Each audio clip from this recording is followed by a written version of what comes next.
Done the I've already done the satellite, so we're good on satellite.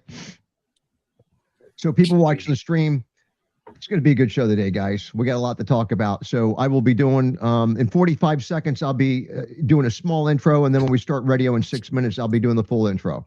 Okay, Hey. I gotta grab something real quick. Go ahead. Go ahead. We're good. Hey, How we doing, Randy? Randy, look, everything looks nice over there. check it out, baby. You see it? Yeah, it looks like, is it like a Packard or something? What is it? It's a 1940 Cadillac Fleetwood. Oh, that's a Cadillac. Okay. Yeah, man. I thought just maybe it was bought a it. Packard or something. I had a Packard, but yeah, look at this baby. Oh, that is absolutely gorgeous. Isn't that spectacular? Yeah, people watching the stream, this is how Randy Sutton rolls. You're That damn is right. Absolutely. Oh, I tell you, do they have car shows over there in Vegas where you can like drive and Yeah. They do? Okay. But that's a dream. That's a dream come true for me, man. I've wanted a pre-war car for as long as I can remember. Finally, I achieved my goal.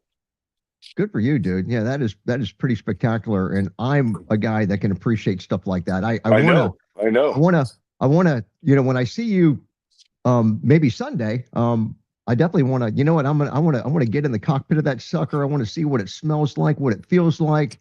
It's badass. Yeah, I can't wait. All right. Speaking of badass, look who just joined us again. Hi, Scott. He knows we're talking about him. All right.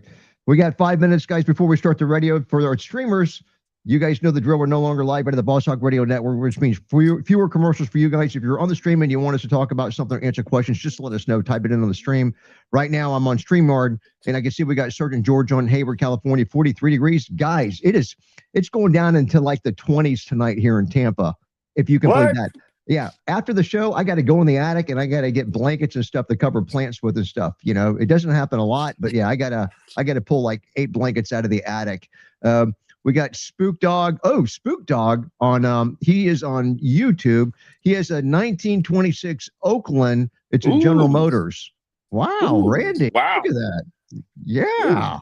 A 20. Send a picture. Yeah. Hey, you need to send a picture, Spook Dog. And hey, that's 26. Is that one of the ones where you kind of like do the hand crank and out of the front grill?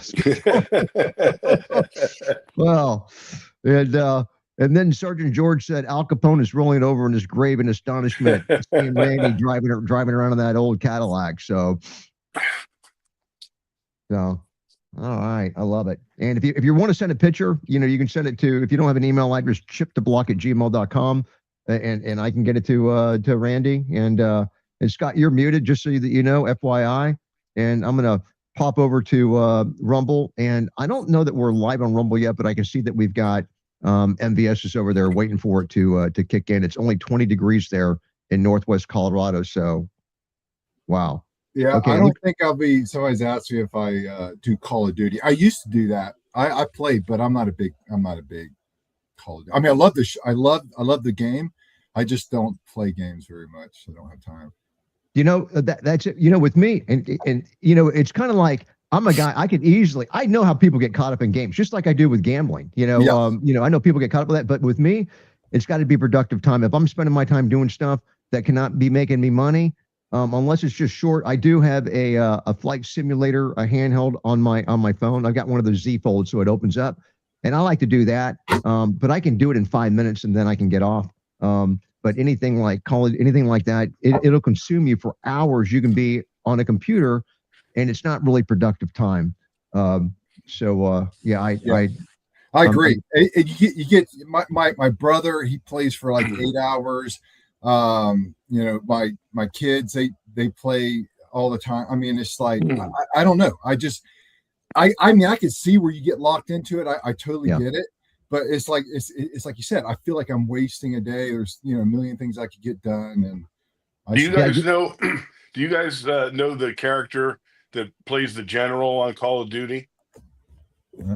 No. His name is Glenn Morshower, and he's a very good friend of mine. He's been in everything. He started in Transformers, Black Hawk Down. Sure. He always plays a cop, but he's the general in Call of Duty. Oh, I didn't know that. Speaking of Black Hawk Down, our very own Jeff Nicholas was, he was not. I mean, he was in the real Black He was Hawk there. Down. Yeah, he was there. That's right. Yeah, yeah. Didn't someone fall out of his helicopter? I believe it's the story, and he I'm didn't. not sure. He wasn't even immediately aware. I think at the time that someone had fallen out of his helicopter. It was just a chaotic scene. Oh yeah, yeah. So if that's the case, then that must have been the guy that was fast roping and he moved or whatever because the RPG was coming and then he fell. I'm assuming. I don't know. I would love to. I think, man, I've talked with Jeff a lot, and I've never really talked to him about that. But I would love to get the backstory on that.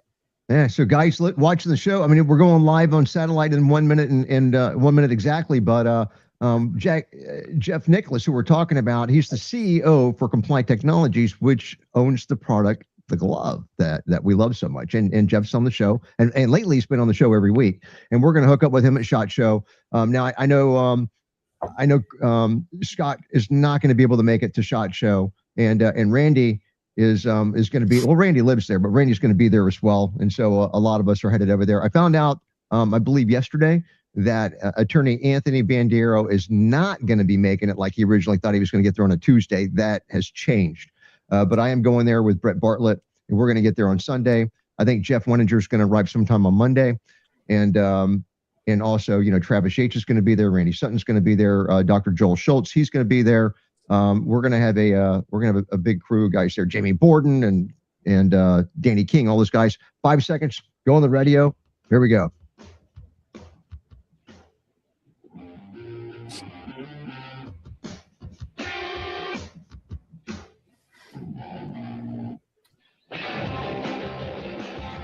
All right, guys, welcome to Leo Roundtable at LeoRoundtable.com. My name is Chip the Block, and I'm your host, and we're a group of law enforcement professionals that talk about today's news and issues, but we do it from a law enforcement perspective. And let me go ahead and introduce the crew. Guys, if you don't mind waiting for the video portion of our show, we have Lieutenant Randy Sutton, founder of the Wounded Blue at thewoundedblue.org. Thanks so much for being on the, on the show.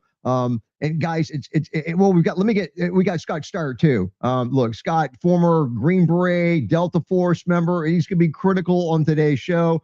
Guys, it's happened again. You remember a couple years ago, my wife and I were watching TV. We have a little home theater room, and the screen froze. We saw Randy Sutton, we froze it, and I got that frozen image on my TV in that room. It's like a 53. Yeah. He looks kind of like what Scott's doing. And so it happened again this morning. He's on Fox. He's on the Harris Faulkner show. My wife freezes the picture because she wants to show me. It takes me about an hour to get to the TV. And by the time I get there, it's like burned into the screen again. So I got to look at Randy's image on 2 TVs in my house now. No matter what I'm watching, there's an image of Randy Sutton's face on there. So thank God I have his mic muted because I can't hear what's coming out of his mouth. You know why your wife put that picture up? No, I don't. Did I open up a door that I wish it was closed? I was thinking that I was going to say something. And I was like, no. All right. So, hey, a shout out to our sponsors. It's always about the fantasies are always the best. Goals.com, our title sponsor, CompliantTechnologies.com, our satellite sponsor, AeroPrecisionUSA.com, Scott's company. They are our arms sponsor. We have GunLearn.com, on Medicare.live, Safeguard Recruiting, our streaming sponsor. Thanks to them, we're streaming over 1 million followers right now during the live show on social media. TwoBells.com, they built a new online store at LeoRoundtable.com. Go to the website, LeoRoundtable.com. That's our website, but we have an online store. You get cool gear like the shirt that I'm wearing. We have hats and mugs and like the coffee mug behind me, and we've got everything, and we don't charge anything extra. So rock bottom prices. You pay the exact same thing that I pay. We're just trying to get our stuff out there. We don't make a dime. Also, a shout out to Brian Burns for the Tampa Free Press at TampaFB.com. Thanks for carrying our content, Brian. Also, Ray Dietrich of formerlawman.com and our very own Travis Yates with lawofficer.com. Thanks to all those entities and people for helping make the show happen. And now, what in the world are we going to be talking about today, guys? There's new news. Oh my gosh! I wake up every morning. I never know what's going to hit. So we're going to start off talking about Minneapolis, and we've got an ICE officer that shoots a guy in the leg in Minneapolis after a shovel attack. This is in addition to the other one that happened, the other day where we had the ICE officer hit, and we got a title on that one. The ICE agent who fatally shot that leftist activist Renee Good. as she's trying to run him over in a car. For all the people that said hey, he was to the side of the car, he shot through the side of the window, she wasn't trying to hit him. Yeah, well, guess what? He suffered internal bleeding through the torso. So, yeah, good luck with that argument. There's so many ignorant people, that I have to argue with on social media about this point. So anyhow, so that happened. And then the other ones we're going to be talking about, we have a report, a whistleblower leaks personal data of 4,500 DHS and ICE agents to a doxing site that's not even in the country. We got feds searching a Washington Post reporter's home. That's going to be an interesting story. We have a former U.S. Navy SEAL convicted of transporting explosives to throw at law enforcement, of all people, at a California protest. Crap. A woman tased and arrested after trying to stab an officer with a fingernail file. Idaho Falls police officer fatally shoots a domestic disturbance suspect as he grabs a large knife. Surveillance video shows an incendiary weapon being fired at a Greenville officer during an ambush. And that's almost like armor piercing, and those are outlawed. Then we have NYPD officers fatally shooting an armed guy that's got a box cutter. It's a domestic call. And then finally, we have a peace officer that gets reinstated. He lost his law enforcement certification and everything, and they gave that back to him. And Randy, I threw that in there just in case that was something you were familiar with that you wanted to talk about. But we got a lot of topics to talk about, guys. So I'm anxious to get started. I wasn't even going to make Minneapolis the first story, but after what just happened, let's go to and start it off. Breaking news: ICE agent who fatally. Well, actually, you know what? I'm going to bump that up. We're going to go to that second. We have two Minneapolis articles. So this is at newsbreak.com. ICE officer shoots a man in the leg in Minneapolis after a shovel attack. So a ICE officer, he shoots this guy Wednesday night in North Minneapolis after this guy allegedly attacked men with shovels during an arrest operation. And 3 U.S. officials were saying this to CBS News. One of the men, a Venezuelan migrant, no shocker, right? He's shot in the leg. He's expected to be okay. The officer was hospitalized, and the extent of their injuries is unclear, so we don't even know. But apparently the officer was injured. A large crowd quickly formed at the scene. Demonstrators were clashing with law enforcement, and that's because the PD over there, the local PD guys, are not pushing this down. And Randy, you were spot on. This is what Randy was talking about on Harris Faulkner a few minutes ago, except he looked better. He looked sharper on that show because he wore a suit and tie for her. But the shooting came exactly 1 week after ICE officer Jonathan Ross fatally shot 37-year-old loser Renee Good, our bad girl in South Minneapolis. So Randy, it's not in the article, but I'd heard that this guy, that agents were fighting with him. Then they got swarmed with a crowd. They had to turn their attention on the crowd. This guy broke away. He gets a shovel or a broomstick, and then he attacks the agent and hits him, and then they end up having to shoot him. And he got shot in the leg and survived. But is that your understanding of what happened? From what I understand, they were trying to arrest this individual, the Venezuelan, in a vehicle. They tried to make a car stop. The guy fled and then fled on foot. And I think when they confronted him, it's my understanding that 2 people that weren't associated with him joined in the attack on the ICE officer. And this is the danger that's taking place here, that this unhinged left seems to be empowered to literally attack law enforcement officers now. I've never seen anything like this. This is truly an insurrection. Walsh and Fry should be put in prison. They are literally part and parcel of these attacks. They are. What about O'Hara, the police chief? Oh, he's another boy. Talk about a weak sister. There's a guy. How can anybody look up to him? And then, but he's not as bad as that idiot in Portland. The chief in Portland, who is reporting on the shooting of a Venezuelan or an illegal alien, and he's crying about it. I never saw him cry about any of his cops getting hurt, that are always getting hurt because they're putting them in harm's way. I mean, we're seeing the worst of police leadership all over this nation. Yeah, it's one of those things where they are so programmed. I mean, so the people, I call all those people protesting, I call them the useful idiots, right? You got to have somebody to get out there and do your dirty work. It would be impossible, damn near impossible for Waltz to not be or have known about all the fraud and everything. So all this is just there as a distraction. He's purposely wanting this, which is crazy. That is an insurrection. He's causing this, and he's doing it all to cover his ass, to divert, what's really going on there. But it's also this sense of pandering. It's like they're so weak and just morally bankrupt, and they're just cowards. They can't stand up for anything. I mean, why would you shoot the messengers? These are ICE officers. They have family. They're married. They have kids, and they're not even breaking the law. They're doing their job, and you're going out and you're trying to assault. It blows my mind. Like, what part of that is okay? It's just crazy, man. And it's all being decided, man. You're right. They're covering. They're making it okay. They're these figureheads, political leaders, are conveying to these people, these useful idiots, that it's okay. Like, no, we have your back. That's not going to work, man. That's not going to work. You break the law. I mean, it's really sad. It's really sad. We are going to see a lot more violence on the part of law enforcement who are going to be defending themselves. They have, as I described today, they have not only a right, they have a duty to defend themselves and their brother officers. And we're going to be seeing more, unfortunately, we're going to be seeing more shootings taking place because these ICE officers, I think they've used amazing restraint, quite honestly. Mm-hmm. And it's going to, you attack a cop, sorry, you're going to get exactly what's coming to you. What about fireworks? Oh, exactly. Can you imagine? No, I can't. I think that they ought to deploy snipers, and then the first person that goes to throw it, take right here. Yeah. You know what? It would only take one or two times in order to get the message across.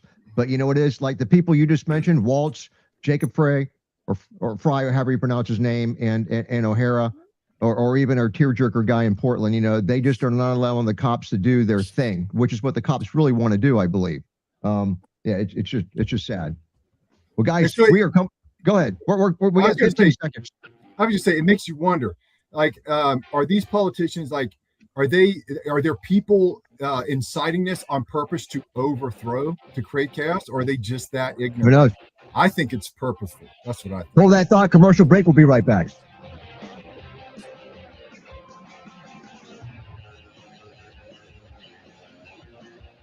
All right, guys, it's time to talk about our title sponsor, Galls at Galls.com. As police officers, we love to buy gear. And when you throw the online option, it's almost limitless. But here's what's really important I want to remind everybody about. It's supporting the companies that actually support law enforcement. And I don't know if a company does it better than Galls at Galls.com. Even their motto is proud to serve those who serve, which, of course, they do in spectacular fashion. And not only that, they walk the talk by supporting dozens of focused organizations like this radio show. So when you're looking for gear, please support our title sponsor by going to Galls at Galls.com, and they're going to do you one better. For the loyal listeners of the show, they've got a code. All you have to do is type in Radio 15 to get 15% off automatically at your next purchase at Galls.com. Again, that's Radio 15. Type that in to get 15% off. And hey, they have gift cards. Hook up your family, friends, and loved ones with a new Galls gift card, and they will be your new best friends. Again, Galls.com. They pretty much have everything but guns and ammunition.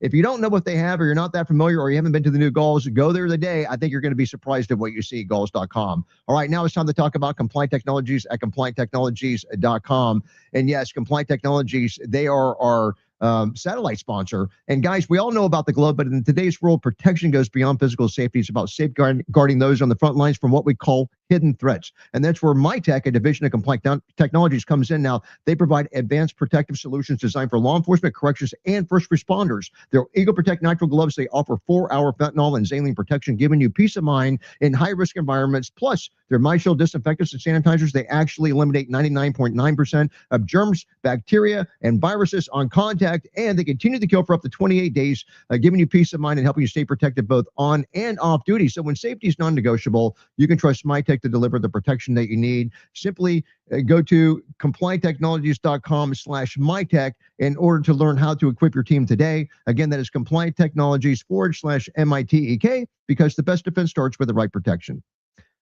All right, guys, we have 2 minutes before we come back to the radio portion of the show. I think that we're off to a good start here, though. Good word, Scott. Sorry, you didn't get a chance to get it all in, or maybe you did. I don't know. And no, it's good. It's all good. I was just thinking, and it's just, I mean, I know that it's just something that I'm sure, we're involved in the Iran, hostile whatever the uprising. I'm sure we're kind of behind that. As long as I mean, it's a psychological warfare type of thing. Everybody does it, right? What I'm saying is, I wonder if we have politicians in America that sworn allegiance, they are American, they are politicians that are creating this, who they're either bought and paid for, they're either part of the enemy problem, like they are basically they are the Manchurian candidate. Yes. Wow.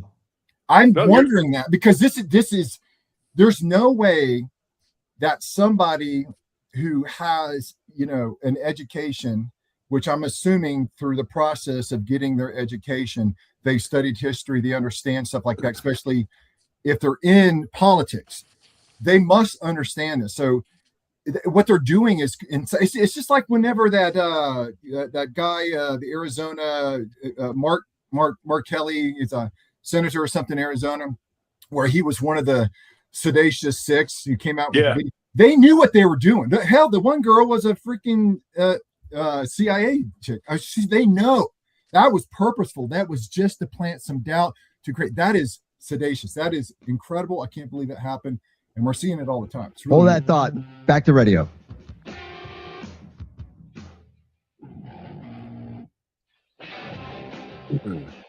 All right, guys, welcome back. Leo Roundtable at leoroundtable.com, the law enforcement talk show. My name is Chip DeBlock, and I'm your host. We're joined by Lieutenant Randy Sutton, founder of the Wounded Blue at thewoundedblue.org. And also, we've got Green Beret, former Delta Force operator, Scott Steyer with Aero Precision. We've been talking about Minneapolis, but guys, there is another news story in reference to that as well. We just talked about the ICE officer that shoots a guy in the leg.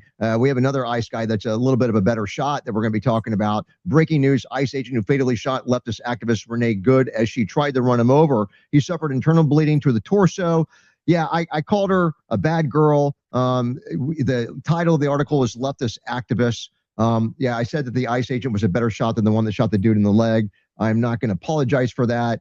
This chick tried to run this guy over, our ICE agent, and she is responsible solely for the outcome of that situation, and I have no sympathy. The ICE agent who fatally shot the woman who tried to run him over during a lawful, not unlawful, but a lawful immigration operation in Minneapolis last week suffered internal bleeding to his torso. For all the naysayers, President Trump and DHS Chief Kristi Noem previously said that he had been taken to a hospital and treated, but now we have a little bit more information. CBS News reported that the Immigration and Customs Enforcement agent who fatally shot Renee Good last week in Minneapolis, Jonathan Ross, he suffered internal bleeding to the torso following the incident, according to 2 U.S. officials that were briefed on his medical condition. It was unclear how extensive the bleeding was. CBS News reached out to the Department of Homeland Security for more information. They have not received a reply. The story will be updated as they get more information. This is a news item that I kind of wish, we shouldn't have had it before, but I kind of wish that we did. There's still a lot of naysayers out there, and for the people that are indoctrinated into this stuff, it's not going to make a difference. These people are not interested in doing a spirited debate with you providing compelling facts that to allow them to change their mind. That's just not part of their game plan at all. Randy Sutton? No, this is the unhinged left. One of the things that I heard the other day, Fry, that guy, he's pathetic. He was pronouncing that shooting a murder literally within minutes of it happening. Right. He had no idea, and they're demanding a seat at the table to do the investigation. Are you out of your minds? Yeah. I mean, the audacity. There's people complaining that they're being shut out by the feds on this investigation. Oh, gee, well, I wonder why. Well, that would happen. Yeah. So Fry, I heard an attorney giving an opinion on whether Fry could be sued for defamation based on him pronouncing that officer's actions a murder. Yeah, and I wonder what happened. Well, Randy, we've lost sound on Randy Sutton. But existed. That Scott, do you have anything you want to add? Can you hear me now? Yeah, while you were talking, it cut out. That's why we're live radio, guys. Go ahead, Randy. Okay, so I thought it was very interesting. This attorney said that would be a prosecutable, well, not, it's not a criminal thing, but a civil lawsuit for defamation for saying that it was murder. And that's what I'd like to see. I'd love to see lawsuits coming from these officers against those who in the political arena who are making these terrible accusations. I was trying to think of a good analogy or a word picture because we're not used to seeing this. It's getting worse and worse as time goes on. Of course, with the advent of the internet and stuff, it gets worse. I mean, I remember watching the debate between our own Ron DeSantis and Gavin Newsom. I don't know if you guys remember when that went down.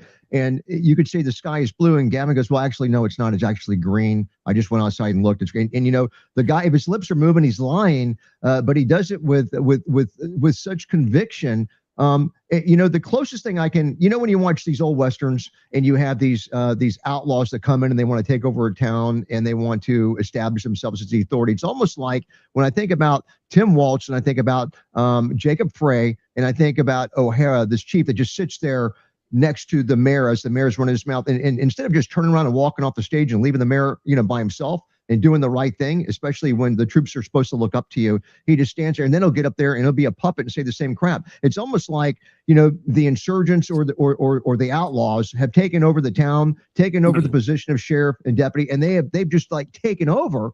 And if their lips are moving, they're lying. They've got a private agenda, but it's almost like that's exactly what it reminds me of. And you just simply, you can't deal with these people. You can't talk. You can't talk reason with them because they're bad guys. They literally are bad guys. I think there's a culture that has been set. When you go into an organization, like if you were an officer, you go into an agency, there's a culture set. When I went to a unit, there's a culture set. The culture that was there in the political arena is one where it's mass corruption, obviously. Everybody's covering for the purpose of pandering to mostly the Somali immigrants, which are the ones who get them in office. So it's just this thing, and it was allowed, and it was all the way up to the very top, to the president at that time, right? Because it's like all that, they're all protected. Because why? Because it's a Democrat. Whatever means necessary, stay in power. Doesn't mean if they destroy the company. Doesn't mean if it means turning a blind eye so they can create, make all these millions, rob the Minnesotan people of money and send it overseas, possibly to terrorist organizations. It doesn't matter as long as they stay in power. That was it. So they had all that coverage. They created this culture of corruption, and everybody knew about it. But everybody you would have to go to do anything, they're not going to do anything. And even if you went to the FBI, they were compromised too at the very top. So what do you do? Where do you go? Everybody's corrupt. I think that's what we're seeing. It's crazy. And I think it's in California. I think it's in Chicago. And I think we're going to find out a lot more. But all this is going on. I don't care. I want to see arrests. I think the American people are tired of that. Let's start seeing some people go to jail. Well, guys, we got a lot more to cover. If you don't mind, are you good with moving to the DHS, the leak of the information with the whistleblower, Randy? Let's do it, baby. All right, and I don't want to spend a lot of time on it because I don't really know. I just want to acknowledge that it's done. But the nationaldesk.com, they're reporting that a whistleblower leaked personal data of over 4,500 DHS and ICE agents to a doxing website. And so the founder of it's called ICE List, and it's a website sharing first and last names of ICE and Border Patrol agents and Department of Homeland Security employees that are enforcing Trump's immigration crackdown. And he said that a DHS whistleblower, and I don't know whether to believe this or not, but that shared this information with him of the personal information of close to 4,500 federal agents and employees. And so Dominic Skinner, he's an Irishman. We're going to have to jump to our next commercial break, guys. We'll cover this more in just a second. Commercial break. We'll be right back.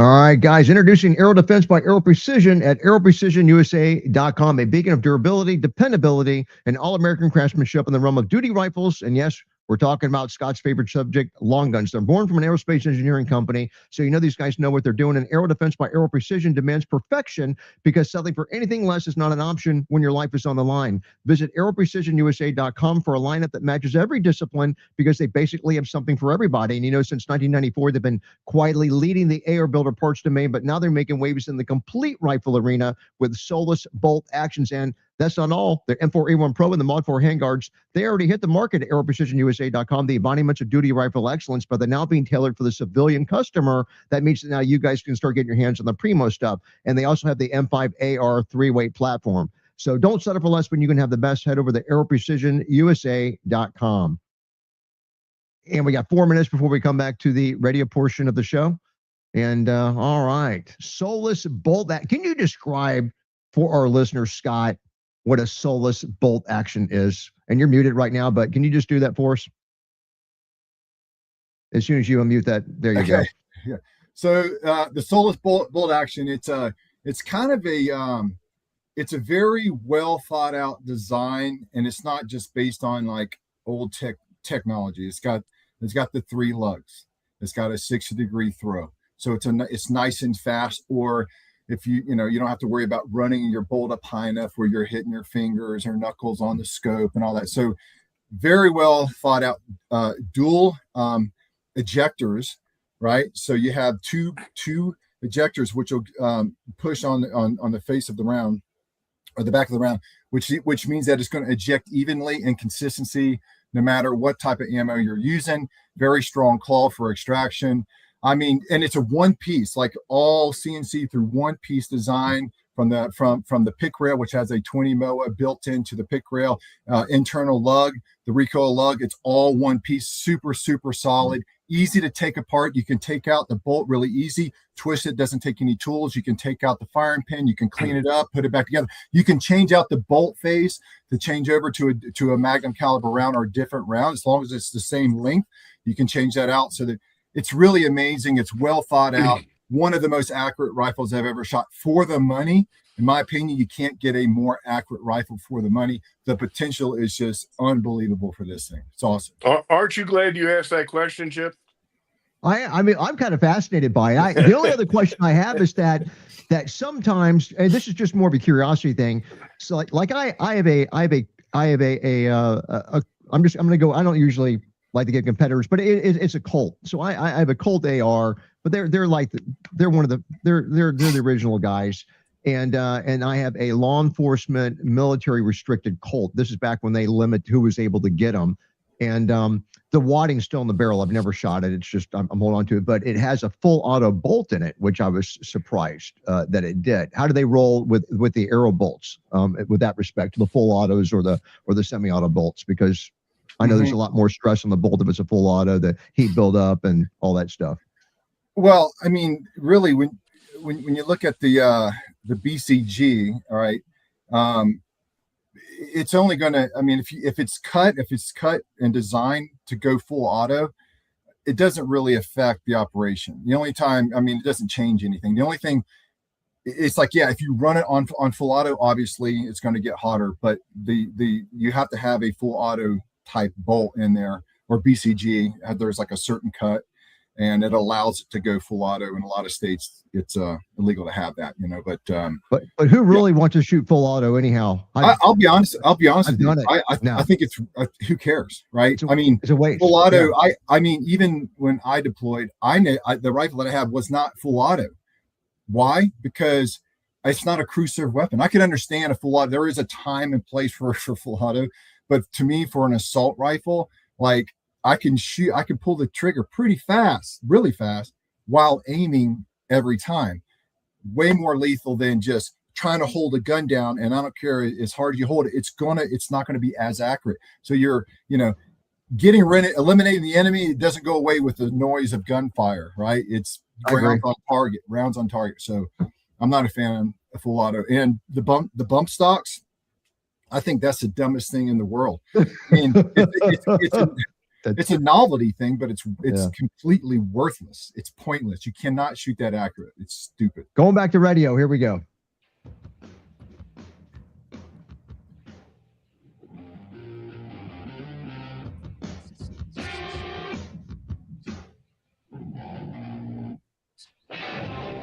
All right, guys, welcome back. Leo Roundtable at leoroundtable.com, the law enforcement talk show. My name is Chip DeBlock, and I'm your host. We're joined by Lieutenant Rennie Sutton from Las Vegas.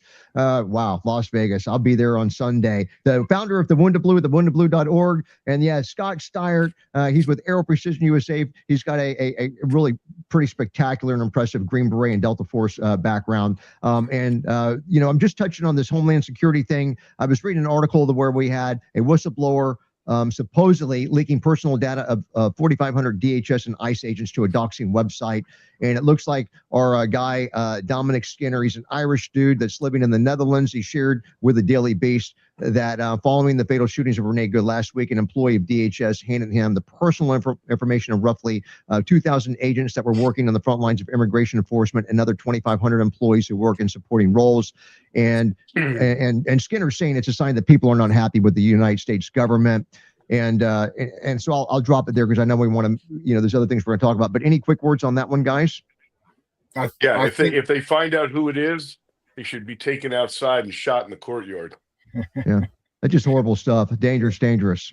Yeah, I mean, hey, what's going to happen if one of those 4,000, 4,500 officers gets assassinated or murdered on the to and from their home, or their kids or something like that?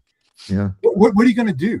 I mean, I think they need to make an example of this. And I mean, if you don't, go out there and execute them, like they should be in jail. Yeah, they're missing an opportunity. Yeah.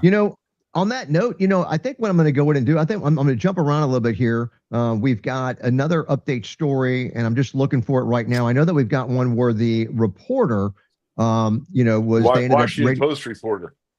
Yeah, and I'm looking for that story and incendiary weapons, and a search warrant, a Department of Justice search warrant, was executed on a Washington Post reporter who got inside information from an employee within Department of the War.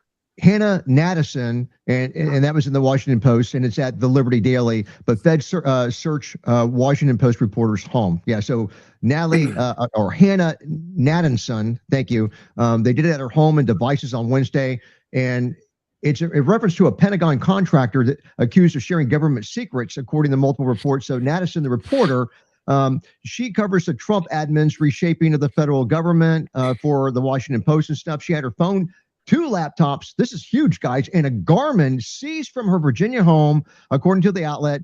Pam Bondi, we love Pam Bondi, our Attorney General. She said the search was done at the request of the Department of War, so Hegseth, and adding that her Justice Department would resume searching reporters' phones to find alleged leakers of government information, according to an internal memo published in 2025. Now, this is what we're kind of. This dude was an Irish guy, but is so out of the country. So I guess we're a little bit more limited, but not necessarily. The leaker is currently behind bars, though. So they know who the leaker is, referring to this Pentagon contractor in a post on X, and said that I'm proud to work alongside Secretary Pete Hegseth in this effort. The Trump administration will not tolerate illegal leaks of classified information that, when reported, pose a grave risk to our nation's national security and the brave men and women who are serving our country. And Nadison was at her home when they did the search. There was a search warrant, and they give Aurelio Perez Lugones. He's supposedly a system administrator in Maryland who has top secret clearance. He's also being investigated due to accusations that he accessed and took home classified intelligence reports that were found in his lunchbox, but that was in his basement. And it goes on and on. Commentary on that, Randy? You want to start us off? Yeah. So I have mixed feelings about this, and I'll tell you why. I don't have mixed feelings about prosecuting this piece of garbage that leaked national secrets, but what I do have an issue with is executing search warrants on reporters. The media, the press, is really, and unfortunately, we've seen the disillusionment that comes with corrupt media, in the last number of years, they lie all the time about law enforcement and about their political agendas, etc. But it's very chilling that for people that come forward when there really are abuses and they contact a reporter, you know, think of Deep Throat, back in the days of the Nixon administration.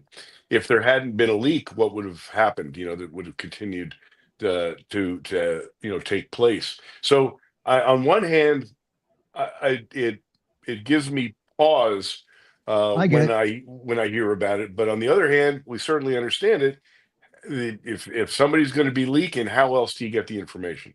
Yeah, and just for for people who I don't want it to be lost on people listening to the show that she was not a target of the investigation. They were simply using Right. her and the search to find out who the leaker was. So she was not. They're not doing a criminal investigation. They're not targeting her to put her in jail or anything like that. But I get your point, Randy. I see it. Yeah, I think one of the key things that is the information that's being leaked, right? Is it going to cause? Is there potential to cause death to Americans overseas or abroad or any place like that? There needs to be some type of, like, hey, if it's going to cause death, or there needs to be something done. Like, but certainly, I don't think like the reporter should go. You're right. I mean, they're doing their job. It's you have to set the example for the people who are leaking the information. And hey, if it's going to put Americans at risk or law enforcement or soldiers, then they need to throw the book at them.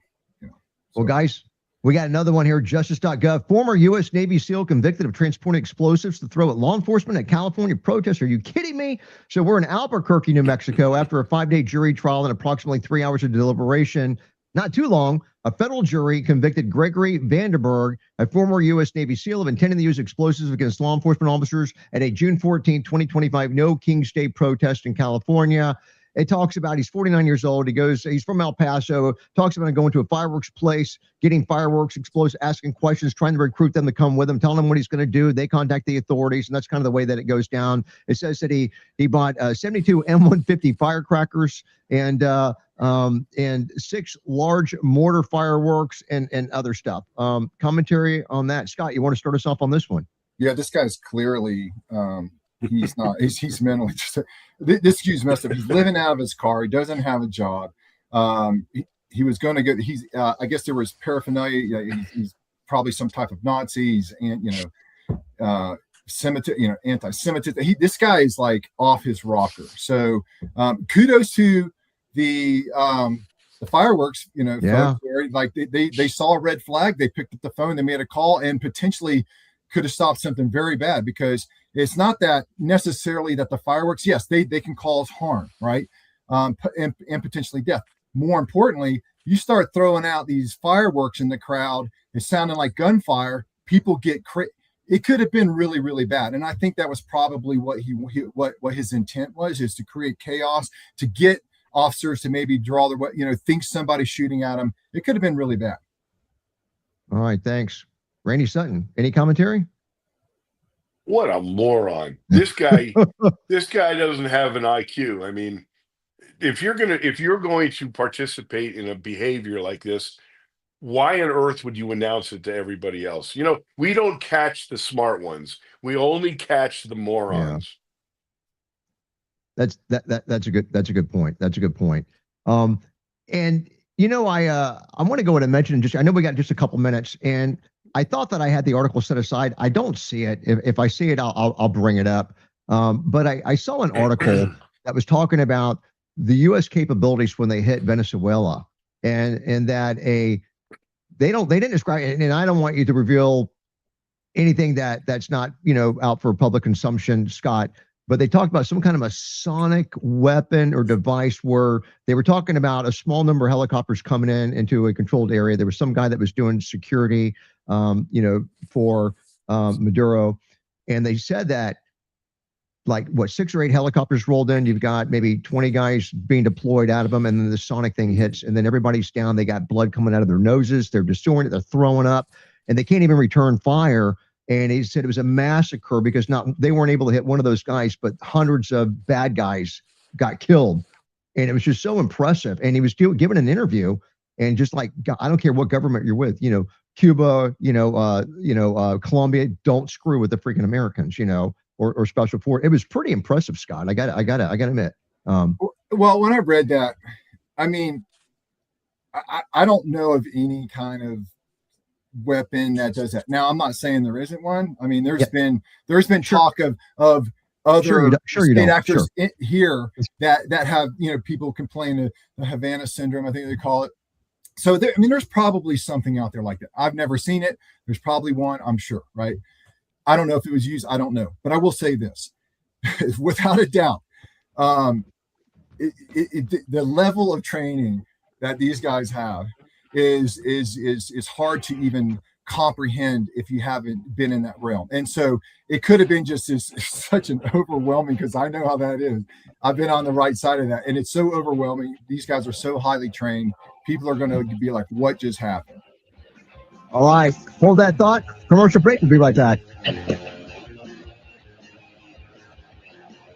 All right, now it's time to talk about GunLearn at gunlearn.com. And as law enforcement officers, we deal with guns every day, but it's what we don't know about them that gets us into trouble. Injuries, civil lawsuits, accidental discharges, misidentifications, lost prosecutions, and disciplinary issues. But gunlearn.com, they have your back. You can quickly become extremely firearm knowledgeable by simply learning 14 training modules from the convenience of your home or your office, or by attending a live seminar at gunlearn.com. You can also become a safe, accurate, and competent certified firearm specialist like our very own Captain Brett Bartlett and also attorney Ken Afianco. Now, the course has had huge success in raising the bar of firearm knowledge, and GunLearn has been a trusted source since way back in 2011 by gun manufacturers, federal agencies, forensic organizations, and police departments nationwide. Now, here's the deal, and the best part. The founder, Daniel Kelly's got a deal for you if you have your own agency. If you do, you're a chief or sheriff, you can host a seminar for absolutely no cost. Amazing opportunity, and go to gunlearn.com to get more information. Again, gunlearn.com. And we got 2 minutes before we come back to the radio portion of the show. And guys, I know we got a lot of information to cover, so I know we're moving quickly on this. And Scott, when we come back to the radio portion, you've always talked about the fluidness, about being on target and moving, and it's all in one motion. And people saying that when you train them, I can't do it, it can't be done, it can't be done. And you've always said that with practice and practice and practice that it can be done. And that is exactly what this guy described that was on the receiving end of this massacre. It was just like he said, it was like they were firing hundreds of rounds a minute. He couldn't freaking believe it. And that's why he called them like super soldiers. It was just like crazy. Yeah, I wonder how much, it's just the way that information was presented. Like the very last question, I think it was, is like, so what do you think the other, countries in Central and South America, are going to think about this, or is it going to change it? It's almost like it was loaded. It could be, it could be some propaganda in there, or it could be that this guy they weren't trained, and then maybe he's embellishing a little bit because they got beat, and they need to make up a reason, like, hey, maybe they were just sleeping. Maybe, you know what I mean? Hey, I've trained down there in South America and Central America. If unless they are the elite of the elite, a lot of them, they're just not disciplined. They don't train very much. They could have been sleeping. Who knows, right? Yeah. But he's going to cover his butt because you go, this happened. It's hard to say. I will say this though, man, like 5 seconds. Yeah. Here we go. Hold that thought.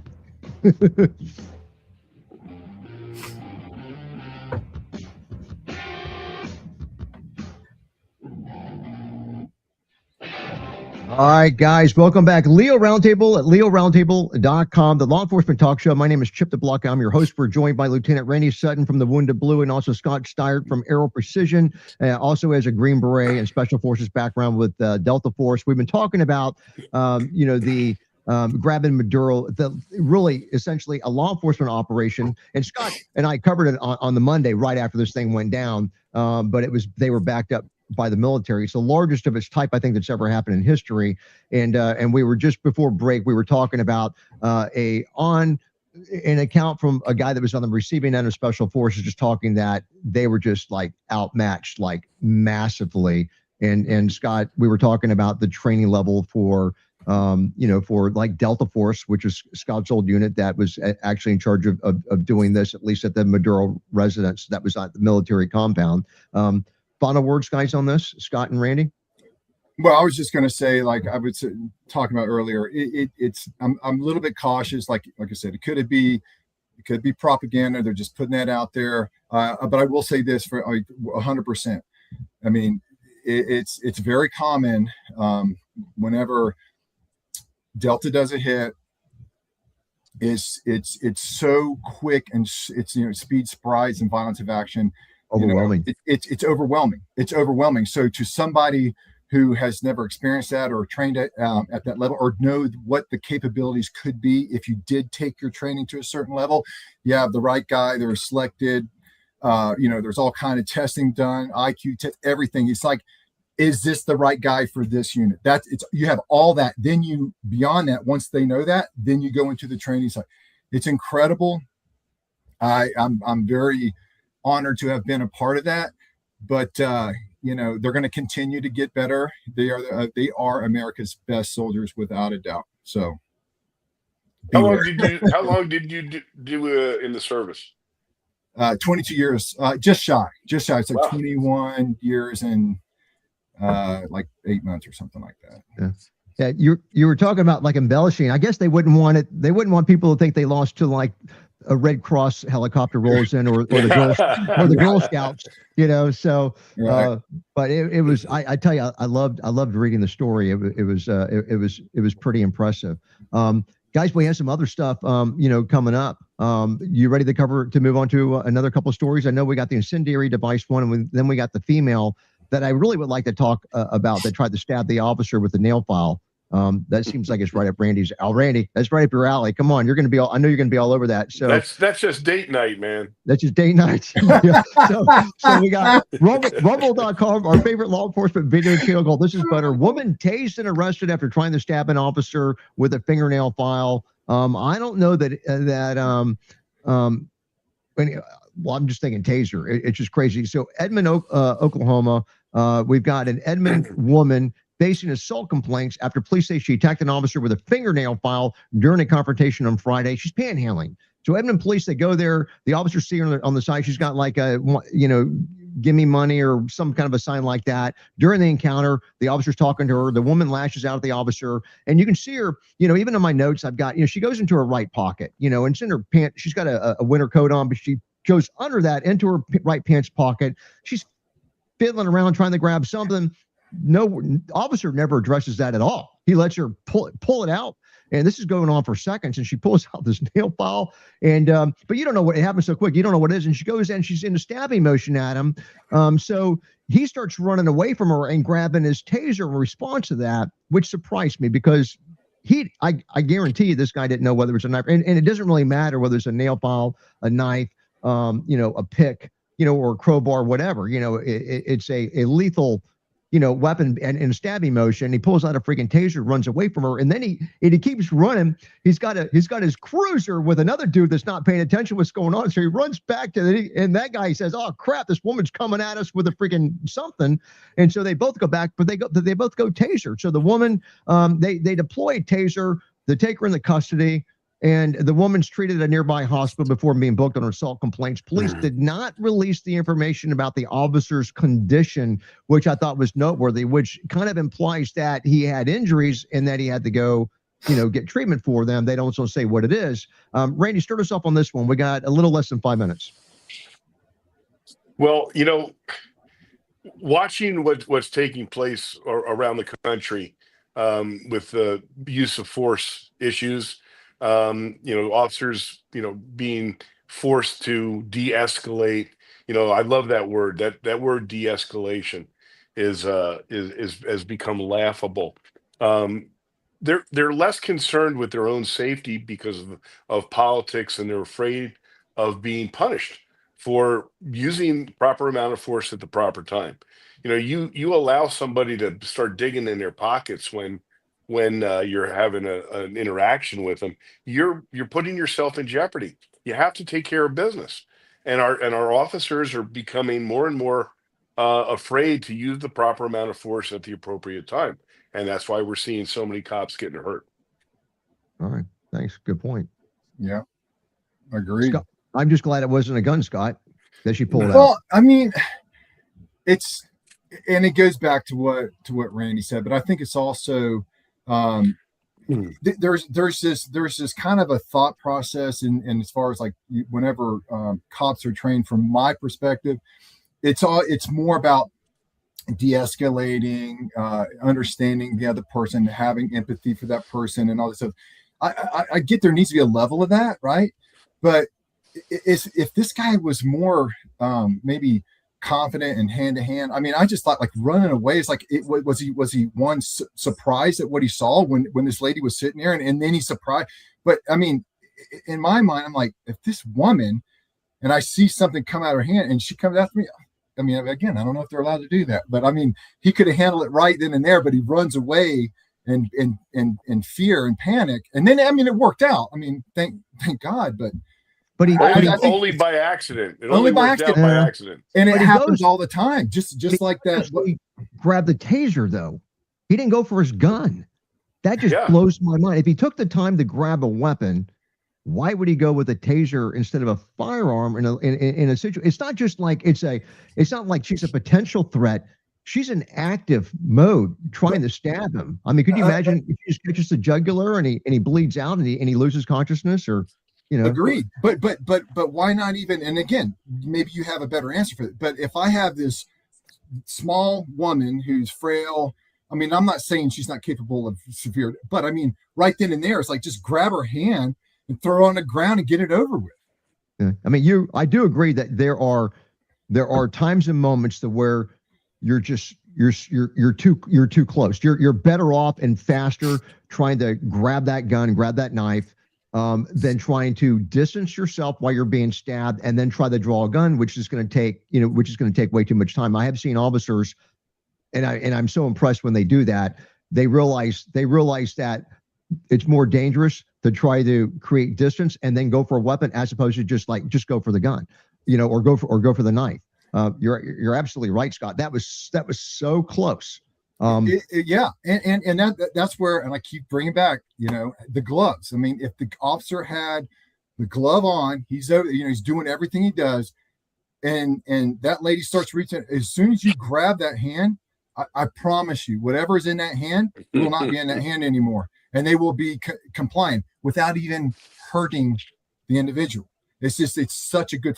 But I think having that on, giving the officers more training, more confidence to go in there and take care of it. But again, I've never been a cop. I'm just saying, like, to me, that was like a no-brainer. Like, I would have just grabbed her hand. She's a frail little thing, grab her hand, throw her down, handle it there. But again, I'm not gonna, it worked out good. Right. So, and I'm sure they have rules of engagement. And like Randy said, scary. These officers are so afraid of doing something because they're under the microscope. Well, we don't really have time to get to it, but any comments on that incendiary device? I know it's Greenville, South Carolina. We have the Greenville Police Department and Greenville County Law Enforcement Center, where somebody rolls up on a cop and they have, it looks like incendiary ammunition and, vehicles damaged. We have the deceased suspect, 42-year-old David William Lane. So he ended up dying in the exchange of gunfire with deputies. Could you just quickly describe incendiary ammo and how dangerous it could be? Randy, I'll let you into that one. I didn't even know. I can tell you this: watching that sent chills down my spine. That officer's lucky to be alive, and this was clearly planned. This guy, but it was an attack of. He must have spotted the patrol car in this parking lot and made a decision that he was going to ambush this officer. I'm really shocked that officer wasn't severely injured. It was a frightening thing to see. And now, you know what? Even this is how dangerous it is. Even this officer saw this car approaching him, probably thinking he's going to ask for directions or something, and then almost dies. This is the plight of law enforcement today.